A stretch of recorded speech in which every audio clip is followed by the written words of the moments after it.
Você sabe como se diz gafe em inglês? How do you say gafe in English? Bem, gafe é aquele mico, aquela situação embaraçosa, aquela furada que a gente pode observar ou fazer no trabalho. Então a gente vai ver aqui como que a gente pode evitar, principalmente fazer as gafes, porque uma gafe ou uma situação embaraçosa, um deslize pode tirar de você aquela oportunidade, né, de ter um contato mais próximo com o cliente, ou perder a chance de ser promovido, enfim, criar, né, um ambiente de trabalho que seja agradável e propício ao seu crescimento, né, que esse é o objetivo aqui do canal. Né, trazer conteúdo que te faça crescer profissionalmente no inglês. Então, a gente vai ver algumas situações que são linguísticas, né, quais são as gafes em inglês que a gente pode cometer, como evitar, e as situações, né, as gafes situacionais, né, que você pode identificar aí um colega de trabalho que faça alguma dessas coisas aqui que eu vou citar, ok? Então, vamos lá. Put me here. Okay. Now, how do you avoid faux pas at work? Faux pas. Então, é assim que a gente fala gafe em inglês, que na verdade veio do francês, né? Faux pas. E não sei francês, não sei. Mas a origem, né, dessa palavra é do francês, e o francês teve muita influência na língua inglesa e até no português também, muito antigamente, da influência cultural e financeira, né, da França, mas isso não vamos falar agora, só para a gente saber que existem, de fato, muitas palavras, né, que vieram do francês para o inglês, assim como vieram para o português também. So, how to avoid faux pas at work? First, let's see the top 10 open often faux pas. Let's see some pictures and you think about the possibilities of you or your friends or your colleague at work to be doing some of these, to be part of some of these situations. This one here, you have a guy talking and a woman talking back there. What do you think? Look at the other co-workers. How do they feel? Happy, unhappy? Okay, and this one here, the next one. The guy is eating something and thinking about garlic. Yeah, so you see the smell here. Bad smell. Okay, and the guy here, the other guy is not happy as well. Let's see, what do you think? How do we call them? Let's see more examples. I'll talk about them all. These guys here, the woman is going to the boss room, so they're talking about the woman. And this last one here, can even see the person. Look at a lot of papers and cups of coffee here and fruit, eaten fruit, left over. So we have a list of names here according to the different situations, and let's try to match, okay? We have here the chatterbox, okay, the chatterbox, chat, and the hoarder, the hall monitor, the person who is monitoring everything, everybody on the hall, or okay, I'm not going to say it now.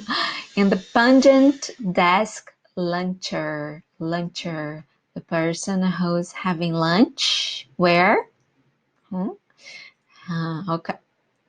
So let's check all of them here. Okay, the first one, the chatterbox. This coworker loves to share. He shares his personal life. He shares information about his favorite TV series, everything. So this is not good for your professional life because it's a faux pas. Be sure that you're limiting your conversation to work appropriate topics, and volume is also important. So don't talk to a person who is 3 desks behind you. Okay, this is a faux pas. Faux pas, don't do it. Okay. Next one, the hall monitor. The office note taker, so the person who is taking notes of everything you do, what time you leave for lunch, how many times you go to the bathroom, or how many times you go to the boss's room, you know. This kind of tracking behavior violates coworkers' privacy and creates a sense of tension in the office. So don't do it, okay? So mind your own business, right? And it may generate gossip. Okay, gossip is terrible, not only in professional life, in personal life too. And there is a tip here from a specialist, a career tip. Office gossip has no benefits. So don't be a hall monitor, okay? All right. And the next one here, the pungent desk luncher. Pungent means a strong smell. Can be good or can be bad smell. Okay? Usually people use for bad smell, but it can be good. For example, pungent cappuccino, okay, can be good too, but it's very strong, right? So have your meal in the office kitchen or in the cafeteria, okay? Don't eat at your desk because the smell can be, can bother other people, right? Of course, you can eat candy or a small piece of chocolate, no problem, but pay attention to the smell of food, okay, of your lunch or sandwich, okay? It is a faux pas, I'm sure. Don't do it, okay? And try to tell your colleague don't like it in a polite way. So, like, do you know there is a cafeteria in the office? Do you know there is a kitchen? Don't you think you'd be more comfortable in the kitchen? You have more space in the kitchen, or try to give these tips to your colleague, okay? Right. Next, the hoarder. Sorry, the hoarder. This is the person who has a messy table, okay? So it's important to take a minute of your week to look around your workspace, okay? No problem to keep a few personal items. So at your desk, a photograph of your family or a souvenir from a trip, no problem, but try to be organized, right? So the tip is keeping a few personal items at your desk is one thing, but as soon as a real mess starts to accumulate, it becomes distracting and unpleasant for everyone around you. So the hoarder is a person who accumulates things, can be on at your desk or at home, okay? It's a general word for people who accumulate objects, things, okay? And sometimes the office, the place where you work, have some guidelines. So it's important if you are responsible for providing these guidelines to your employees. So I have 2 tips here. Having designate areas for workers to gather outside of their desks cuts down the chatter So, in the main workplaces. So if you have a specific place for people to chat, to have, their meals, to have their cups of coffee, so you cut down on the chat in the office, right? And no lunch desk policy makes for a cleaner and happier workplace. So if you establish some rules for people not to eat in the office, at their own desks. So if you establish some rules, people will have to follow. Okay?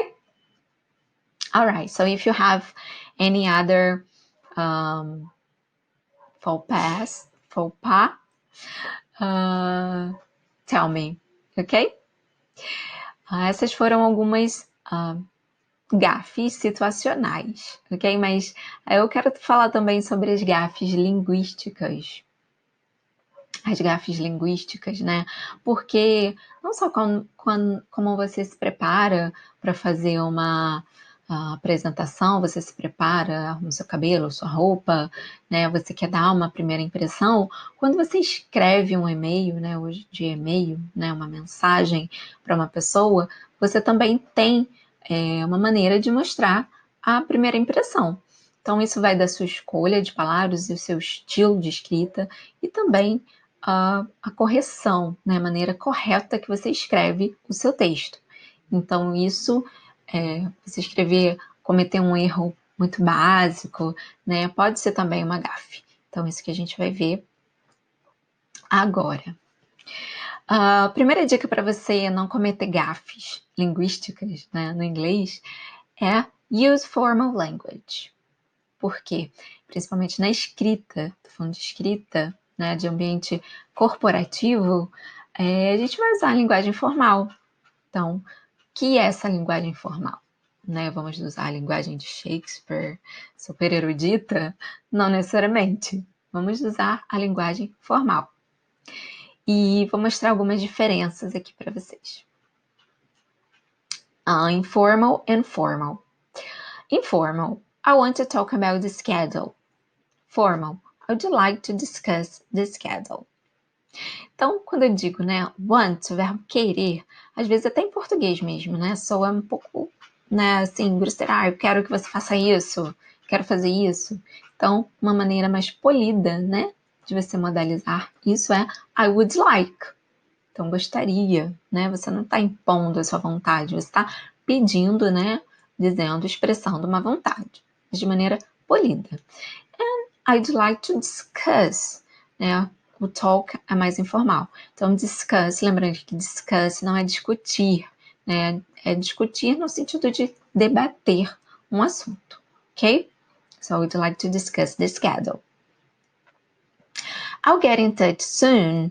Então, aqui primeiro, o verbo get é super informal. Get tem milhões de conotações e sentidos, pode ser usado em várias situações, phrasal verbs, mas enfim. Vamos evitar, vamos usar um verbo mais formal, contact. E aí, evitando a contração, né? A forma contracta. Vamos usar I'll contact you shortly. Trocando o som também por shortly. More examples. Informal. You need to send the report by April the 30th. It's necessary to submit your report by April 30th. Então, aqui quando você fala you need, né? Parece até que tá mandando. Às vezes você tem até o poder de mandar, né? Mas é importante que você fale de maneira polida. It's necessary. Tá tirando o sujeito ali, né? Da obrigação na linguagem, mas ele continua com a obrigação de fazer, né? It's necessary to submit your report by April the 30th. Ok?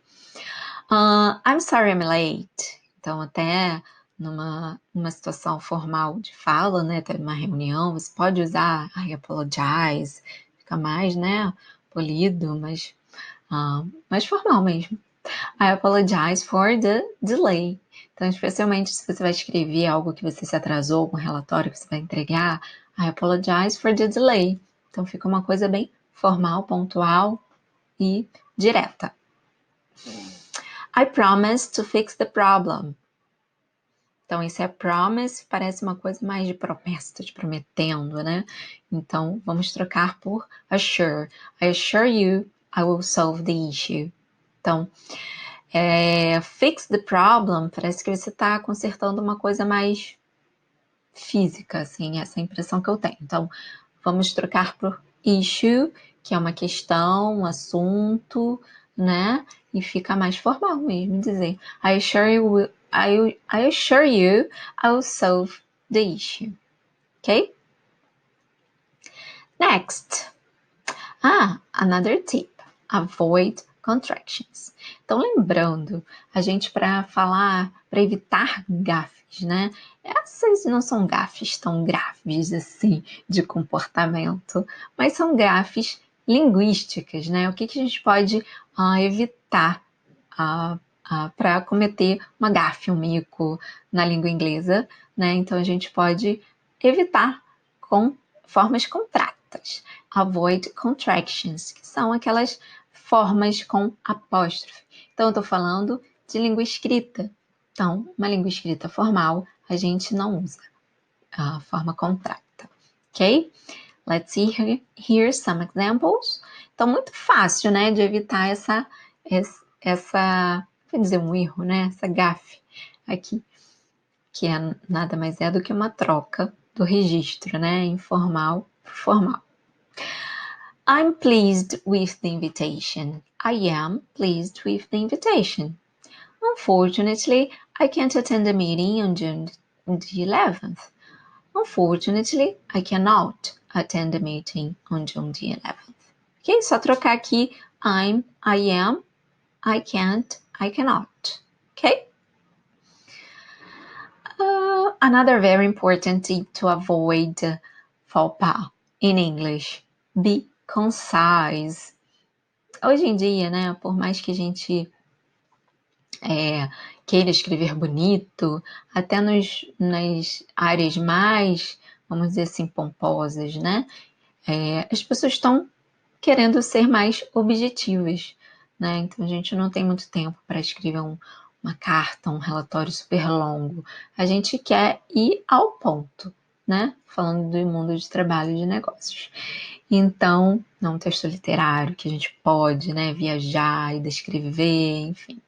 Então, be concise, vamos ser direto ao ponto e evitar redundâncias, repetições, né? Isso vai te levar o seu leitor a entender melhor a sua mensagem e passar aquela impressão que a gente quer passar, né, de um bom profissional, né? Porque a escrita traz isso, né? Eu tô lendo um texto bem escrito, uma pessoa que tá mandando um e-mail, uma carta, enfim, não se fala mais carta, não se usa mais carta, um relatório, a gente quer ouvir a mensagem, quer receber bem aquela mensagem, não quer ter trabalho para entender, né, o que aquela pessoa tá falando, né, tá querendo dizer.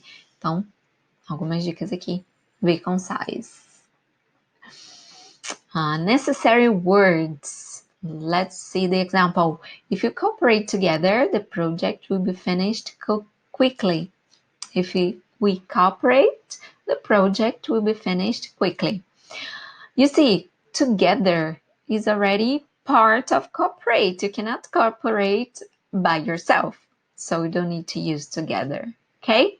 If we cooperate, the project will be finished quickly. More examples of necessary words. I have received your invitation inviting me to participate in your annual business conference. I have received your invitation to participate in your annual business conference. Então, a gente tem aqui invitation, inviting. Então, parece óbvio, mas isso acontece muito, né? Então, vamos prestar atenção na repetição de palavras com o mesmo sentido, ok?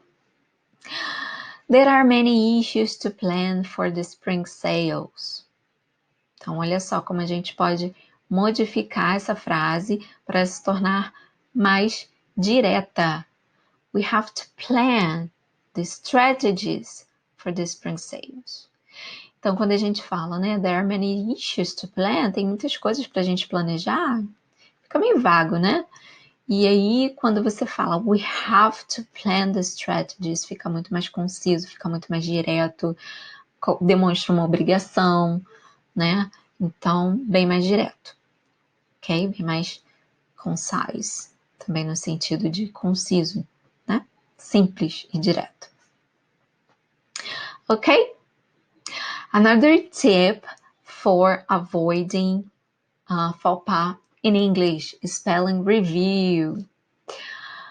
Gente, parece simples, parece bobo, mas a revisão ortográfica é um recurso que a gente tem em qualquer programa, PowerPoint, Word, e-mail, tudo. A gente tem o Spelling Review, que é o quê? Uma revisão ortográfica. Então, você vai revisar o seu texto. Você vai revisar, não. Você vai pedir para o computador, para o software, revisar para você, né? Então, isso é bem simples, vai te ajudar muito. Então, para quem não sabe como fazer isso, primeira coisa que você tem que fazer é ver lá no seu programinha, aqui no canto esquerdo, tá? Eu até usei aqui o meu slide, então usei o PowerPoint para mostrar que aqui embaixo tem uma barrinha que diz o idioma que o seu arquivo está sendo editado. Então, a primeira coisa é você ir lá, se você vai começar um arquivo novo, a primeira coisa que você vai fazer vai ser ir lá e mudar o idioma. Se você já digitou, já fez o arquivo, você seleciona o texto e depois vai lá no idioma e escolhe o idioma aqui. Ó. Sempre uso, né, inglês e português, aí vai abrir essa caixinha e você escolhe qual idioma que você quer. Ó, idioma do texto selecionado, no caso eu selecionei, ok? E eu dou ok. Então, todo o texto que eu estiver escrevendo, o computador, o software vai me indicar se tiver algum erro. Então, olha só. Minor mistakes can be avoided by using the spelling review tool. Então, esses pequenos errinhos de ortografia, às vezes de conjugação, podem ser evitados se você usar essa ferramenta. Em português também, né? Então, vamos usar. Depois que você selecionou aqui qual é o idioma, você vai lá, olha, lá na barra, lá no menu inicial, tem aqui, ó, revisão.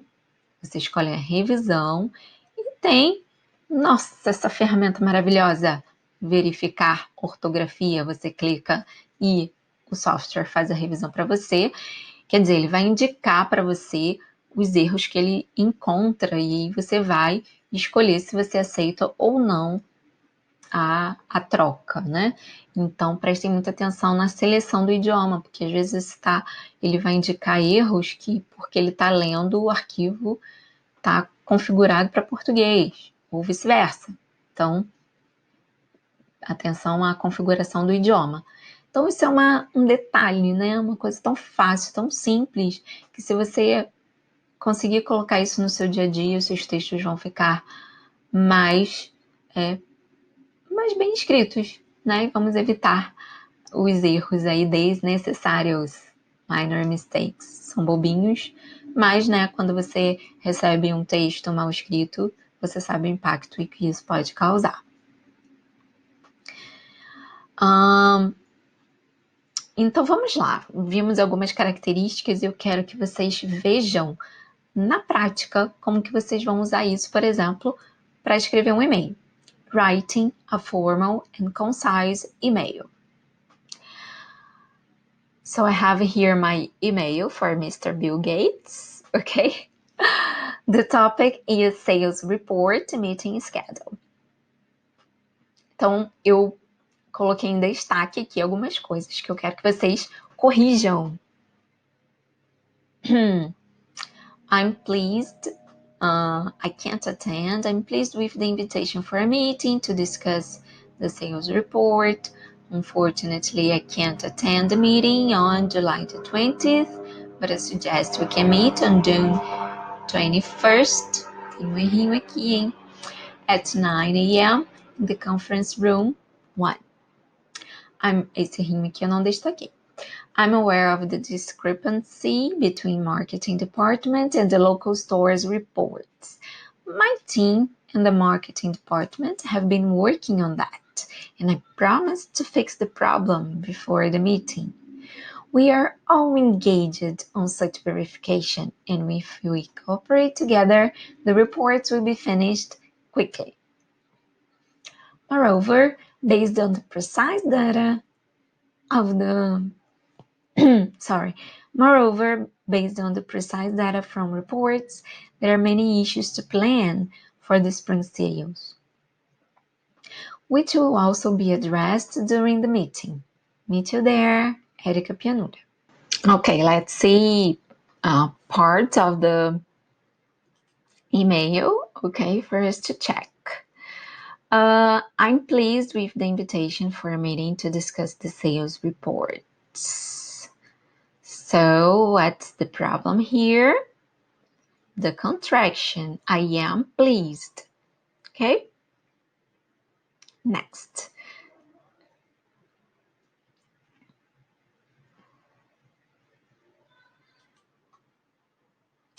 Unfortunately, I can't attend the meeting on July the 20th, but I suggest we can meet on June 21 at 9 a.m. Aqui eu não marquei, mas tem que prestar atenção também. In the conference room 1. Então, vamos lá. I can't, tá aqui em negrito. Contraction. I suggest. Qual o problema aqui de suggest? Se vocês usarem o seu revisor de ortografia, ele vai mostrar. Tem algumas palavrinhas aqui sublinhadas também que não estão erradas, mas é para vocês também atentarem a esses detalhes. Ok? Tem aqui o 21st também, que eu não marquei, mas é para vocês atentarem também. Let's see. Unfortunately, I cannot attend the meeting on July the 20th, que esse aqui é o número ordinal, né? But I suggest, então aqui, ó, spelling, double G. Então, a ferramenta de revisão vai mostrar para vocês que o suggest tem 2 Gs. We can meet on June. Então, gente, algumas palavrinhas, né, alguns detalhes que são as preposições também são importantes, né?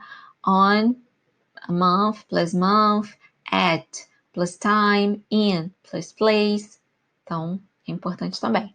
Então, aqui a gente corrigiu o 21st, que é número ordinal, ok? Então, a gente coloca o ST, né, de first, aqui 20th, no final o TH, que fica sobrescrito. Então, são detalhezinhos que a gente pode usar para dar aquela boa impressão. Às vezes você vai mandar um e-mail, né, você está na sua empresa, você não tem muito contato ainda com inglês, com estrangeiros, mas às vezes você precisa mandar um e-mail simples de marcar uma data de reunião, alguma coisa assim, e caprichar nesses detalhezinhos que um e-mail de um parágrafo, né, sem erros, já vai causar uma boa impressão. Next, I'm aware of the discrepancy between market and... Negrito aqui, negrito aqui. I am aware, tiramos a contraction, e discrepancy, que é a escrita, spelling, né, a ortografia. Então, às vezes a gente até confunde, né, o final das palavras, e tudo bem. Para isso serve a revisão ortográfica, né? Você não precisa ir ao dicionário consultar, né? Mesmo online é super fácil, mas aqui você põe a revisão ortográfica e o computador faz para você. My team and the marketing department have been working on that and I promise to fix the problem before the meeting. O que está em negrito aqui? Promise to fix the problem. Então, assim, parece que você está consertando uma máquina, uma coisa assim meio, né? Então, aqui fica mais polido, né? Você dizer, I assure you I'll solve the issue. Né? Ao invés de problem, fala issue. Ok? We are all engaged on such verification and we cooperate together. Lembram do cooperate together? Não precisa de together, porque o cooperate já tem pessoas. We are all engaged. If we cooperate, the reports will be finished quickly. Next, moreover, based on the precise data from the reports, there are many issues to plan for the spring sales, which will be also addressed during the meeting. Então, there are many issues to plan. A gente viu, a gente pode ser mais direto do que isso, né? There are many, tem muitas coisas pra gente fazer, muitos assuntos e tal, fica meio vago. Então, have to plan strategies. Pronto, direto. Mostrou obrigação, mostrou o que vai fazer. And meeting, também, se você usar a revisão, a ferramenta de revisão ortográfica, vai mostrar que tem 2 E's. Meet you there, fica bem informal, né? Você dizer meet you there. Podemos usar regards, que serve tanto para quem está para um e-mail para interno da própria empresa, um e-mail para fora. Existem graus assim de formalidades, mas o regard serve para geral, assim, para uma conversação geral, tanto interna quanto externa da empresa. E terminamos, né, o e-mail. E terminamos aí a nossa aula, nosso encontro aqui sobre como evitar gafes em inglês. Ah, mas eu vou evitar todas as gafes com essas dicas? Não, né? As gafes podem ser inúmeras, linguísticas, situacionais, culturais, inclusive as diferenças culturais também causam muitas situações embaraçosas. A gente pode também dizer embarrassing situations, né? E isso é assunto para outro momento, né? Que também diferenças culturais tem muito impacto, né? Nos negócios, nas relações de trabalho, na organização, na cultura organizacional de uma empresa. Mas por enquanto a gente fica por aqui. Então, me siga nas redes sociais e a gente se vê por aqui. Meu nome é ERICA Pianura. See you!